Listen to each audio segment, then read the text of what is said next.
శృంగవరపుకోటలో పాగా వేసేది ఎవరో, ప్రత్యర్థులు ఎవరో లెక్క తేలింది. బరిలో బలాబలాలు తేల్చుకునేది ఎవరో బహిర్గతమైంది. ఎస్కోట నియోజకవర్గంపై వాజీ ఛానల్ అందిస్తున్న ప్రత్యేక కథనం.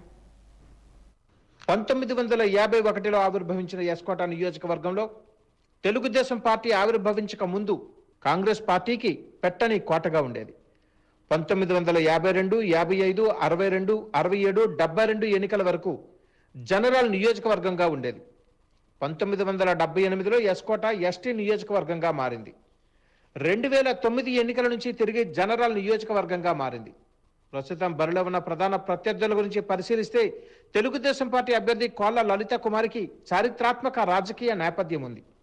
లలిత కుమారి కోళ్ల అప్పలనాయుడు కోడలు. 1962వ సంవత్సరంలో రాజకీయాలలోకి అడుగుపెట్టిన కోళ్ల అప్పలనాయుడు రేవడి నియోజకవర్గం నుంచి ఇండిపెండెంట్ గా బరిలోకి దిగి కాంగ్రెస్ పార్టీ అభ్యర్థి సుంకరి సత్యనారాయణపై విజయం సాధించారు. 1967లో మరోమారు ఇండిపెండెంట్ గా పోటీ చేసి కాంగ్రెస్ పార్టీ అభ్యర్థి పద్మనాభరాజుపై విజయం సాధించారు. 1972 ఎన్నికలలో మరోమారు ఇండిపెండెంట్ గా పోటీ చేసి తొలిసారి ఓటమి పాలయ్యారు. 1978 ఎన్నికల నుంచి ఎస్కోట నియోజకవర్గం ఎస్టీకి కేటాయించబడింది. అందువల్ల 1978లో ఆవిర్భవించిన ఉత్తరావల్లి నియోజకవర్గం నుంచి జనతా పార్టీ అభ్యర్థిగా కోళ్ల అప్పలనాయుడు పోటీ చేశారు. ఆ ఎన్నికలలో అప్పలనాయుడు 3వ స్థానానికి పరిమితమయ్యారు. తెలుగుదేశం పార్టీ ఆవిర్భవించిన తర్వాత అప్పలనాయుడు సైకిల్ ఎక్కారు. అప్పటి నుంచి కోళ్ల అప్పలనాయుడు అప్రతిహాతంగా దూసుకుపోయారు.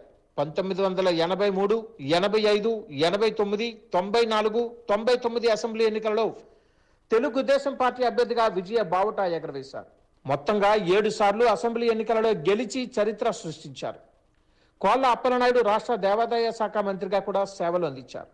అటువంటి రాజకీయ నేపథ్యం కలిగిన కుటుంబం నుంచి కోళ్ల లలిత కుమారి రాజకీయాలలోకి అడుగుపెట్టారు. అప్పలనాయుడు వారసులుగా కోళ్ల లలిత కుమారి రాజకీయ ప్రస్థానం ప్రారంభమైంది. 2006 నుంచి 2009 వరకు ఆమె లక్కవరపుకోట తెలుగుదేశం పార్టీ మండల అధ్యక్షురాలిగా వ్యవహరించారు. 2009 నుండి ఎస్కోట నియోజకవర్గం జనరల్ కేటగిరీకి మార్చబడింది. అప్పుడు జరిగిన ఎన్నికలలో కాంగ్రెస్ పార్టీ అభ్యర్థి అల్లు కేశవ వెంకట జోగినాయుడిపై విజయం సాధించి తొలిసారి శాసనసభలో అడుగుపెట్టారు. 2014లో వైఎస్ఆర్ పార్టీ ఆవిర్భావం తర్వాత జరిగిన ఎన్నికలలో వైసీపీ అభ్యర్థి రొంగలి జగన్నాథంపై విజయం సాధించారు.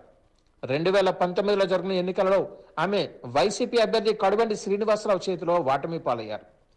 లలిత కుమారి 2 ఏళ్ల పాటు తెలుగుదేశం పార్టీ జిల్లా అధ్యక్షురాలుగా వ్యవహరించారు. 2 ఏళ్ల పాటు తిరుమల తిరుపతి దేవస్థానం బోర్డు సభ్యురాలిగా కూడా సేవలందించారు. చాలా రోజులుగా సస్పెన్షన్ లో ఉన్న ఎస్కోట తెలుగుదేశం పార్టీ టికెట్ను ఆమె సాధించారు.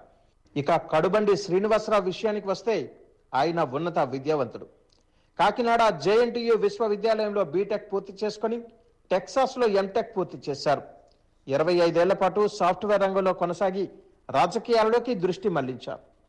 2009లో ప్రజారాజ్యం పార్టీ ఆవిర్భవించినప్పుడు ఆ పార్టీ అభ్యర్థిగా గజపతి నగరం నుంచి పోటీ చేసి 3వ స్థానానికి పరిమితమైన 24% ఓట్లు సాధించారు. 2014లో వైఎస్ఆర్ పార్టీ ఆవిర్భవించాక ఆ పార్టీలో చేరి మరోసారి గజపతి నగరం నుంచి పోటీ చేసి డాక్టర్ కేఏ నాయుడు చేతిలో ఓటమి పాలయ్యారు. 2019 ఎన్నికలలో ఆయనపై నమ్మకం ఉంచి వైఎస్ఆర్ పార్టీ మరొక అవకాశం ఇచ్చింది. ఈ ఎన్నికలలో ఆయన ఎస్కోట నియోజకవర్గం నుంచి పోటీ చేసి లలిత కుమారిపై విజయం సాధించారు. ఈ ఎన్నికలలో తెలుగుదేశం పార్టీ కేవలం 6% ఓట్ల తేడాతో మాత్రమే ఓడిపోయింది. ప్రస్తుత పరిణామాలను పరిశీలిస్తే ఎస్కోట నియోజకవర్గంలో తెలుగుదేశం టికెట్ ఆశించి గొంప కృష్ణ భంగపడ్డారు. ఆయన వర్గం తీవ్ర అసంతృప్తిగా ఉంది. ఆయన ఇప్పటికే తెలుగుదేశం పార్టీ రాష్ట్ర కార్యదర్శి పదవికి రాజీనామా చేశారు. 23వ తేదీన టీడీపీ అధినేత చంద్రబాబు పెట్టిన వర్క్ షాప్ కూడా హాజరు కాలేదు. ఆయన అనుచరుల కోరిక మేరకు ఇండిపెండెంట్ గా పోటీ చేసేందుకు ముందుకు వెళుతున్నారు. ఇదిలో ఉంటే ఎస్కోట వైసీపీలో అసంతృప్తి జ్వాలలు రగులుతున్నాయి. కడుబండి కష్టాల కొలిమిలో ఉన్నారు.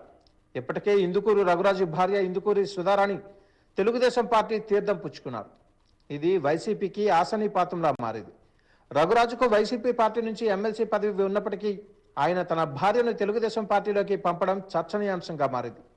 భార్యను పక్క పార్టీలోకి పంపించడం ఏం రాజకీయమో, రఘురాజు అంతరంగంలో ఏముందో బహిర్గతం కావాల్సి ఉంది.